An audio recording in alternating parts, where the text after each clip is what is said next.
आज का जो क्लास है वो है प्रिज्म के ज़रिया रोशनी का इनताफ़। तो प्रिज्म के ज़रिया रोशनी का इनताफ़ सबसे पहले हमने देखा कि ए, बी और सी एक प्रिज्म है। इससे एक रोशनी का इनताफ़ हो रहा है, मतलब ये एक वाक्यश्वा है। ये जो है पी और ई जो है ये वाक्यश्वा है, ये प्रिज्म पे पड़ रही है। प्रिज्म के अंदर जाते ही क्या होगा, प्रिज्म का चूँकि डेंसिटी कसाफत अलग होता है, इसलिए इसके अंदर जाते ही ये क्या होगा, मुड़ जाएगा। मुड़ेगा तो ये इनताफ़ कहलाया। और फिर प्रिज्म से निकलते वक्त जब हवा में आएगा तो फिर ये मुड़ेगा, तो इसे हम लोग नमूदी श्वा कहते हैं। ये नमूदी श्वा, ये वाक्यश्वा और ये इनताफ़ है ना, मुनअतिफ़ श्वा। तो मुनअतिफ़ श्वा, तो इस तरह से आपने देखा, तो इस तरह से हमने देखा कि जो श्वा आती है उसको हम लोग वाक्यश्वा कहते हैं, और फिर जब प्रिज्म में जाने के बाद मुड़ जाती है उसको हम लोग मुनअतिफ़ श्वा कहते हैं। तो यहाँ ये जो ई एफ है वो है मुनअतिफ़ श्वा, और प्रिज्म से जब बाहर निकलती है फिर से पहले मीडियम में जब आती है तो उसे हम लोग कहते हैं नमूदी श्वा। तो इस तरह से हमने ये देखा। और यहाँ जो एन और एन डैश है ये एक नॉर्मल है, किस पे, इस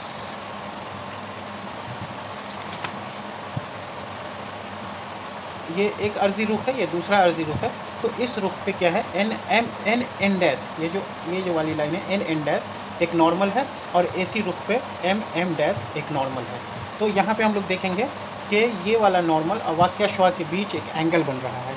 ये देख रहे हैं, ये एंगल बन रहा है, ये तो ये एंगल बन रहा है, और यहाँ इसके नॉर्मल और मुनअतिफ़ श्वा के बीच एक एंगल बन रहा है।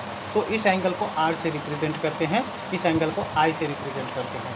उसी तरह से आप देखे होंगे मुनअतिफ़ श्वा नॉर्मल, ये वाला नॉर्मल और जो नमूदी श्वा है इसके बीच एक एंगल बन रहा है, इस एंगल को हम लोग ई कहते हैं। तो अब हम इस तीनों एंगल का नाम देख रहे हैं कि जो आई है उसको कहते हैं वक़ू का ज़ाविया, इसको क्या कहेंगे, वक़ू का ज़ाविया। और इसको क्या कहेंगे, इनअताफ़ का ज़ाविया। ये जो आर है इसको कहते हैं इनअताफ़ का ज़ाविया, और ई जो है उसको कहते हैं नमूद का ज़ाविया। नमूद के साथ बन रहा है नमूद का ज़ाविया, इनअताफ़ के साथ बन रहा है इनअताफ़ का ज़ाविया, और वक़ू श्वा के साथ जो बन रहा है तो उसे वक़ू का ज़ाविया कहते हैं। तो इस तरह हमने देखा कि जो वक़ू का ज़ाविया है वो वक़ू श्वा और नॉर्मल के बीच बन रहा है। जो इनअताफ़ का ज़ाविया है इनअताफ़ी श्वा और नॉर्मल के बीच का एंगल है, और जो नमूद का ज़ाविया है वो नमूदी श्वा और नॉर्मल के बीच का एंगल है। अब ये एंगल एक होता है ये, तो इस एंगल को मतलब ये रुख और ये रुख, इस दोनों रुख के बीच जो एंगल है, दो अर्जी रुखों के बीच के एंगल को हम लोग क्या कहते हैं, प्रिज्म का ज़ाविया। तो दो अर्जी रुखों, प्रिज्म के दो अर्जी रुखों के बीच के ज़ाविया को हम लोग क्या कहते हैं, प्रिज्म का ज़ाविया। उसे किससे दिखाते हैं, ए से दिखाते हैं। तो आप समझ गए होंगे ये जो एंगल ए है, ये एंगल ए क्या है, प्रिज्म का ज़ाविया है। मतलब ये ज़ाविया को हम लोग कहते हैं प्रिज्म का ज़ाविया। मतलब दो अर्जी रुखों, एक ये रुख और दूसरा ये रुख, इस दोनों के बीच के जो एंगल है, इस दोनों के बीच का जो ज़ाविया है, कोण है, उसी को हम लोग कहते हैं प्रिज्म का ज़ाविया। अब एक और आता है कि इनहराफ का ज़ाविया, angle of deviation. Angle of deviation किसे कहते हैं, तो वो आप देखिए, यहाँ देख लीजिए, ये जो वाक्यश्वा है अगर इसे हम लोग आगे बढ़ाएं तो इस तरह से आगे जाएगा, और ये जो नमूदी श्वा है इसे आगे बढ़ाएं तो वो इस तरह से आगे जाएगा। तो इसमें और इसमें ये एंगल का डेविएशन होगा, ये निकल जाता है ऐसे, लेकिन इतना एंगल से डेविएट करते हुए इधर आया, तो इसी एंगल को हम लोग कहते हैं इनहराफ का ज़ाविया। इसे हम लोग डी से दिखाते हैं, किससे, डी से। तो इस तरह से हम लोगों ने देखा कि डी, एंगल डी इनहराफ का ज़ाविया, ये जो है मतलब वक़ू श्वा और नमूदी श्वा के बीच जो एंगल बनता है उसी को हम लोग कहते हैं इनहराफ का ज़ाविया। तो इस तरह से हमने इनअताफ़ से रिलेटेड, एक प्रिज्म से जो इनअताफ़ होता है उससे रिलेटेड बहुत सारी चीज़ जाना कि वाक्यश्वा कौन है। जो श्वा प्रिज्म पे आती है उसे वाक्यश्वा कहते हैं। प्रिज्म के अंदर जाने के बाद जो इनअताफ़ होता है या इनकास होता है उसको हम लोग मुनअतिफ़ श्वा कहते हैं।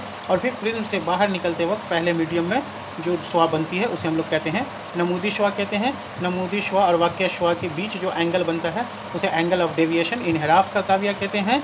और नॉर्मल और वाक्यश्वा के बीच जो एंगल बनता है उसे हम लोग कहते हैं वक़ू ज़ाविया। और जो इनअताफ़ और नॉर्मल के बीच बनता है उसे कहते हैं इनअताफ़ी ज़ाविया। और नॉर्मल और नमूदी श्वा के बीच जो एंगल बनता है उसे हम लोग कहते हैं नमूद का ज़ाविया। तो इस तरह से हम लोग नमूद के ज़ाविया तक समझ गए होंगे। अब हम आगे बात करते हैं इनकसार। अब जो अगला हम लोग पढ़ने जा रहे हैं वो है प्रिज्म के ज़रिया रोशनी का इनकसार। इनकसार का मतलब होता है टूटना। एक सफ़ेद रोशनी है वो कई रंगों में जब टूट जाती है तो उसी को हम लोग कहते हैं रोशनी का इनकसार। मतलब ये सफ़ेद रोशनी है, ये कई रंगों में टूट गई, इसी को हम लोग कहते हैं इनकसार। जनरली हम लोग जानते हैं कि 7 रंगों में रोशनी टूटती है, 7 रंगों में बट जाती है, जो इस तरह से है VIBGYOR, violet, indigo, blue, green, yellow, orange और रेड, जिसे उर्दू में हम लोग कहते हैं, बारी बारी से देख लीजिए उर्दू में क्या कहते हैं उसे हम लिख देते हैं। जिसे इस तरह से वी बनफसी, बैगनी, इंडिगो, नीला, ब्लू, सब्ज, ग्रीन, जर्द, येलो, नारंगी, ऑरेंज, सुर्ख, रेड। तो इस तरह से हम देखते हैं कि सबसे कम जो इनताफ़ हो रहा है, सबसे कम जो इनताफ़ हो रहा है वो रेड लाइट का हो रहा है, और सबसे ज़्यादा जो हो रहा है वो वायलेट का हो रहा है। तो इस तरह से वायलेट सबसे ज़्यादा मुड़ रहा है और रेड सबसे कम मुड़ रहा है।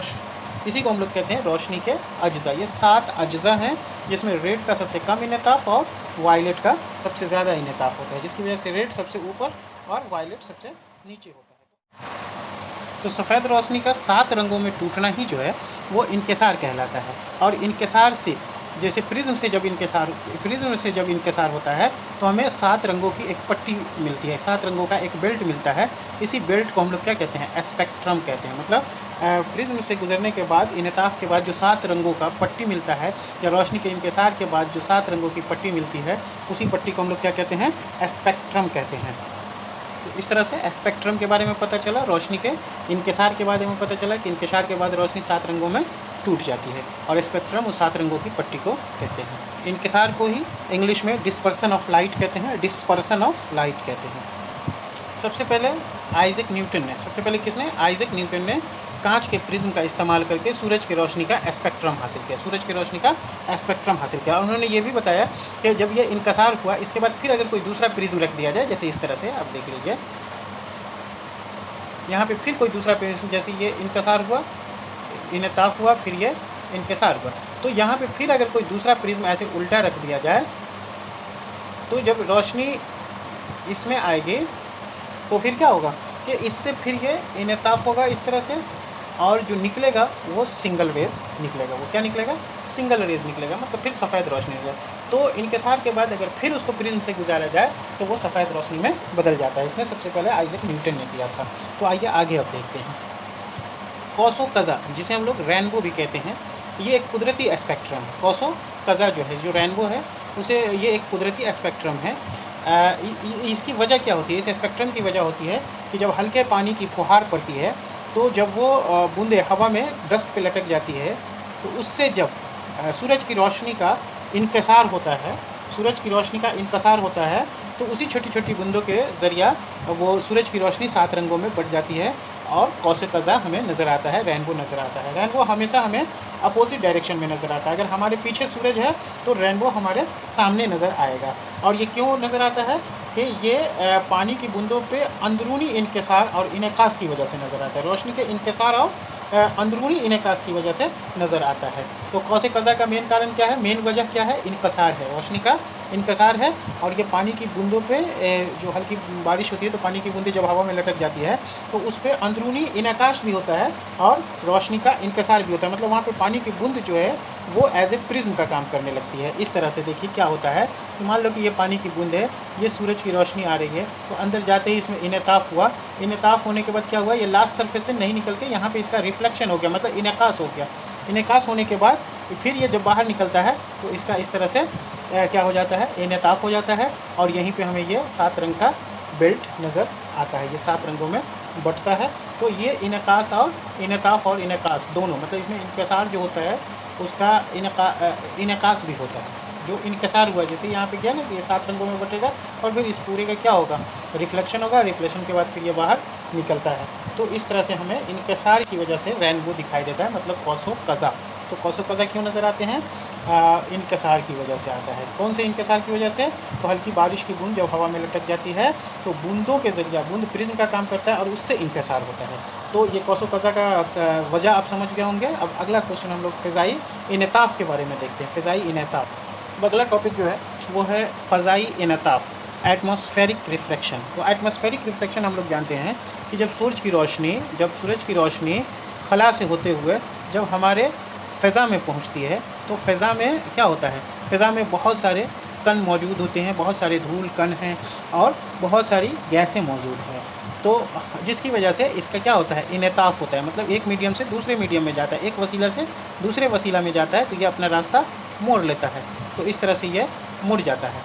तो इसी को कहते हैं इनताफ। जैसे ही ये मुड़ता है तो चाहे तारे हों चाहे सूरज हो, वो क्या होता है अपनी पोजीशन से थोड़ा हटा हुआ हमें दिखाई देता है, थोड़ा हटा हुआ दिखाई देता है। और ये रिफ्रैक्शन जो है ना, ये रिफ्रैक्शन जो है इनताफ जो है हमारे फ़िज़ा में लगातार होता रहता है, क्योंकि कहीं पे कम धूलकण है, कहीं पे ज़्यादा है घना है, कहीं पे मतलब कम कसाफत है, कहीं पे ज़्यादा कसाफत है। अब जैसे ये कम है मान लो, तो फिर ये ज़्यादा में आया तो थोड़ा इधर मुड़ गया इस तरह से, फिर कम में आया तो ऐसे मुड़ गया। तो ये लगातार होता रहता है, जिसकी वजह से वो कभी आगे कभी पीछे, कभी आगे कभी पीछे नज़र आता रहता है, मतलब तारे या और भी बहुत सारी चीज़ें।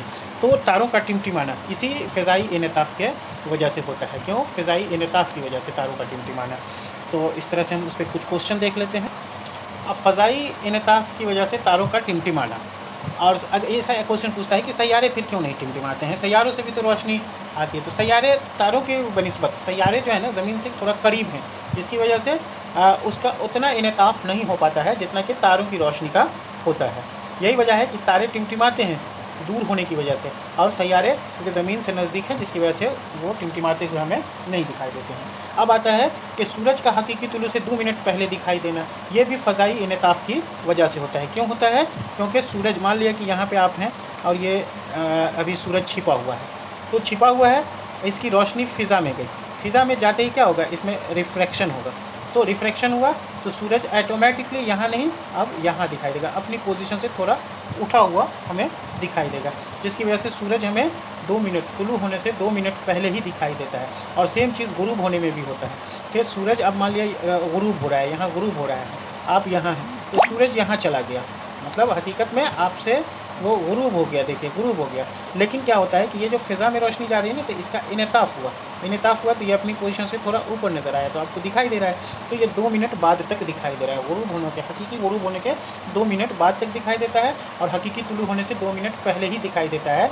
ये है फ़िज़ाई इनताफ़, मतलब तारों का टिमटिमाना, सूरज का हकीकी तुलू से 2 मिनट पहले दिखाई देना और हकीकी गुरूब से 2 मिनट बाद तक दिखाई देना, ये सब फ़िज़ाई इनताफ़ है। और कौसो क़ज़ा जो है वो इनकसार है। अब हम लोग देखते हैं रोशनी का इंतसार। अब हम जानते हैं कि रोशनी का इंतसार मतलब रोशनी फैल जाती है। तो रोशनी जब भी कोई मतलब ज़र्रात से होकर के गुज़रती है तो रोशनी फैलती है, इसी को हम लोग कहते हैं इंतशार। और ख़ास तौर से वो तब हमें नज़र आता है जब रोशनी कोलाइड से होकर के गुज़रती है, मतलब कोलाइडी महलूल से होकर गुज़रती है। कोलाइडी महलूल का मतलब होता है जिसमें ज़र्रात मतलब कणों का जो जसामत होता है, कणों का जो साइज़ होता है वो निस्बतन थोड़ा बड़ा होता है, तो उसको हम लोग कोलाइड कहते हैं। तो जब कोलाइड से होकर रोशनी गुज़रता है तो हम देखते हैं कि वो हमें नज़र आता है। जैसे किसी धुएँ भरे घर में अगर कहीं से रोशनी आती है तो धुआं में बड़े बड़े कण होते हैं और उस घर में वो रोशनी का रास्ता हमें नज़र आने लगता है, तो इसे हम लोग कहते हैं टिंडल असर। तो कोलाइडी ज़र्रात से जब रोशनी गुजरती है तो रोशनी का रास्ता हमें नज़र आ जाता है, इसी को हम लोग कहते हैं टिंडल इफ़ेक्ट या टिंडल असर कहते हैं। और एक चीज़ और हम लोग जानते हैं, इसी इंतशार की वजह से हमें आसमान नीला नज़र आता है, या डूबते वक्त सूरज का रंग या उगते वक्त सूरज का रंग जो हमें है वो सुर्ख नज़र आता है, तो उसकी वजह होती है इंतशार। अब इसमें हम लोग देखेंगे कि क्यों सुर्ख और क्यों नीला नज़र आता है। अब कोलाइडी महलूल का मतलब होता है कि ऐसा महलूल, ऐसा सॉल्यूशन जिसमें क्या होता है कि ज़र्रात जो होता है निस्बतन बड़ा होता है, और जब रोशनी इन ज़र्रात से होकर गुज़रती है या इस तरह के महलूल से होकर गुज़रती है तो रोशनी का रास्ता हमें नज़र आता है। तो इसी तरह के असर को हम लोग क्या कहते हैं, टिंडल असर कहते हैं, जिसे हम लोग टिंडल इफ़ेक्ट के नाम से जानते हैं। तो ये भी एक किस्म का इंतशार ही है रोशनी का, जो क्या करता है ज़र्रात को बसरी बना देता है, मतलब देखने के लायक बना देता है। अब हम इसमें जो जानते हैं कि जो इंतशार होता है, जो छोटे ज़र्रात होते हैं, छोटे ज़र्रात से नीली रोशनी जो होती है, नीली शुआ जो होती है उसका इंतशार होता है, और जो बड़े ज़र्रात होते हैं उससे जो है वो लाल शुआ का मतलब सुर्ख शुआ का इंतशार होता है। तो इस तरह से भी हम कह सकते हैं, क्योंकि लाल शुआ का वेवलेंथ बड़ा होता है। वेवलेंथ का मतलब तूले लहर, मतलब जिसकी तूले लहर बड़ी होती है वो बड़े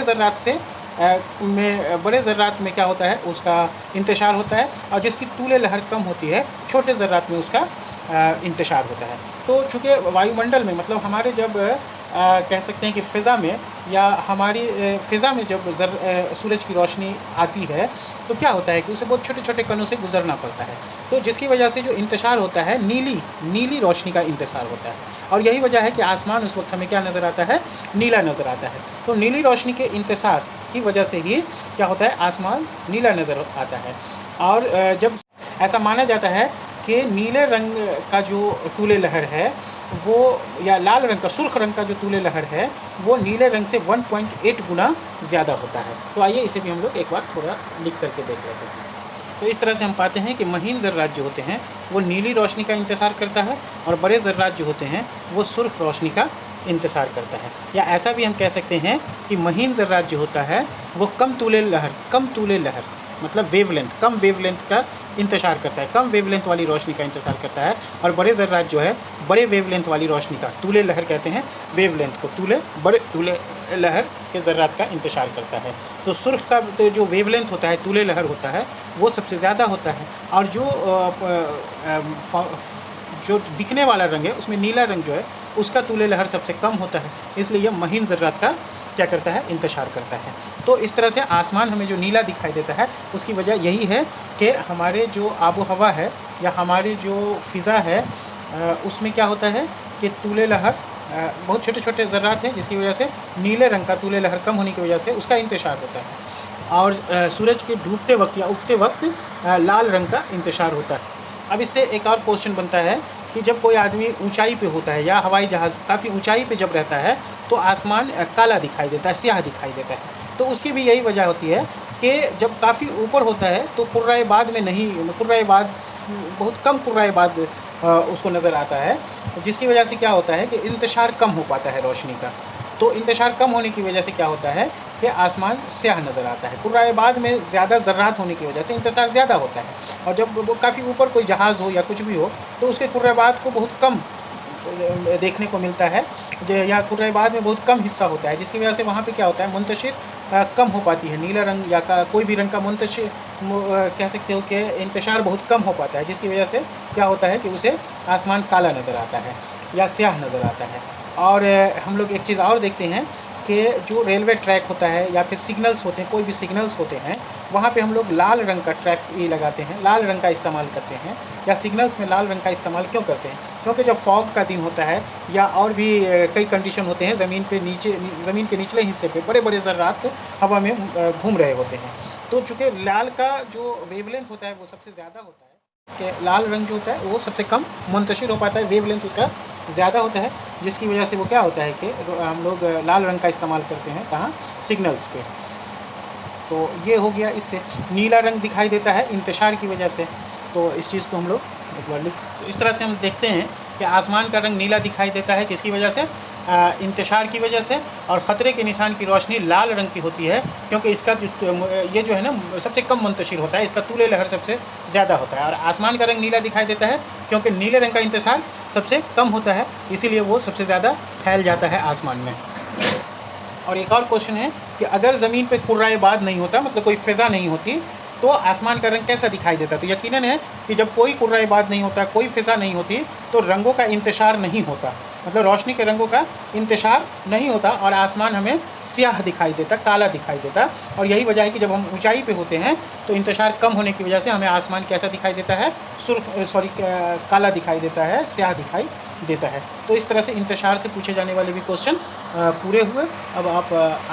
अब यहाँ एक और क्वेश्चन बनता है कि दोपहर में सूरज सफ़ेद दिखाई देता है, क्यों? क्योंकि नीला और बनफसी रंग बहुत कम मुंतशिर होता है दोपहर में, इसलिए सूरज क्या दिखाई देता है, सफ़ेद दिखाई देता है। और शाम में सूरज का रंग लाल दिखाई देता है। उसकी भी यही वजह है कि जितने भी रंग होते हैं वो मुंतशिर हो जाते हैं, और जो लाल रंग है उसका तूले लहर ज़्यादा होने की वजह से बस लाल रंग ही हमारी आंखों तक आता है, जो हमें मतलब सूरज जो होता है वो सुर्ख दिखाई देता है। तो इस तरह से चैप्टर कंप्लीट हुआ। आप इससे बहुत सारे क्वेश्चन पूछे जाते हैं, तो इंतशार हुआ, इंकसार हुआ और फ़िज़ाई इनताफ़ हुआ, तो ये पूछे जाते हैं। इसे आप थोड़ा सही तरीके से, अगर कोई प्रॉब्लम हो, ऐसा हमें लगता है कि इंतशार में जो है ना वो थोड़ी सी कुछ गड़बड़ी आई है हमारी आवाज़ में या साउंड में, तो अगर आपको कोई प्रॉब्लम हो तो आप हमसे रब्ता कायम कर सकते हैं मैसेज के थ्रू, मोबाइल के थ्रू। इसे आप सब्सक्राइब करें ताकि आप तक अगला वीडियो भी आसानी से पहुंच जाए।